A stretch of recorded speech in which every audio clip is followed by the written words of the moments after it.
Karena saya anak muda Gen Z zaman sekarang dan Bapak selalu mengedepankan untuk kebebasan mengemukakan pendapat.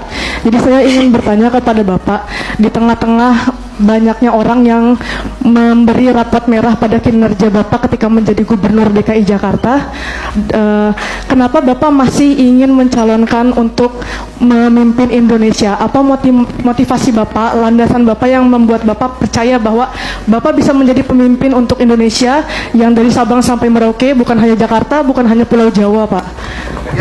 Terima kasih, Pak. Yang kedua, soal Ayu yang dari tadi, banyak yang beri rapot merah pada Anda, kenapa tetap maju begini? Ini juga termasuk trending topik, bisa di-trending topikkan, bisa digaungkan. Karena itu saya mengusulkan ketika menilai, bukan dari menilai apa yang dikatakan di sosmed. Ketika menilai begini, apa yang dijanjikan dan apa yang terlaksana, disitulah penilaian yang paling objektif. Loh, dulu janji apa, terlaksananya apa? Nah, sekarang saya kasih contohnya.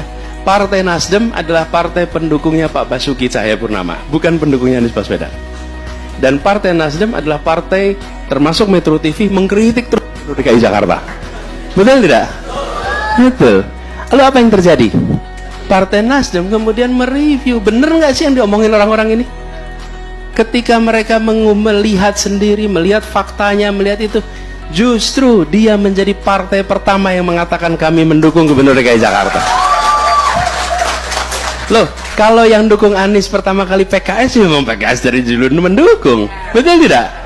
Loh, ini adalah mereka yang terus-menerus mengkritik sampai pada akhirnya, Bung, berhentilah ngomong soal fiksi ini. Saya pengen lihat faktanya. Tunjukin faktanya. Lihat apa yang terjadi di Jakarta, apa yang dijanjikan di Jakarta, apa yang muncul di Jakarta. Ternyata banyak yang tidak dijanjikan malah dilaksanakan di Jakarta. Jadi kemudian ketika tadi ditanya kenapa saya tidak pernah mengajukan diri, mana Ayu tadi? Ayu, saya tidak pernah mengajukan diri, Ayu. Saya ini lagi tengah-tengah bertugas, dipanggil Anies, kami menugaskan Anda menjadi calon presiden. Bukan saya datang ke Nasdem, ke PKS, saya mau jadi calon, bukan. Dan ketika itu dikatakan, saya bilang izinkan saya untuk memikirkan tentang tugas ini. Apa yang saya kerjakan? Tanya sama ibu lah. Kalau ibu saya ridho, saya jalanin. Kalau ibu saya tidak ridho, saya tidak akan jalanin. Sesimpel itu. Jadi saya kemudian bilang, kalau Partai Nasdem yang dulunya tidak mendukung malah jadi pendukung pertama, dan akibat mendukung Anies, apa yang terjadi pada Nasdem? Harus saya ceritakan di sini. Udah tahu semua kan? Apa yang terjadi coba? Dia mengalami tekanan A, B, C, D. Benar tidak? Kisi-kisinya aja, Pak. Biasa. Udahlah, kisi-kisinya online ada semua. Ya. Apa yang terjadi? Tantangannya luar biasa. Nasdem menghadapi tantangan. Kenapa? Karena dia memilih untuk mendukung Anies. Kalau Nasdem mau relax, Pak Surya Paloh usia 72 tahun, Pak.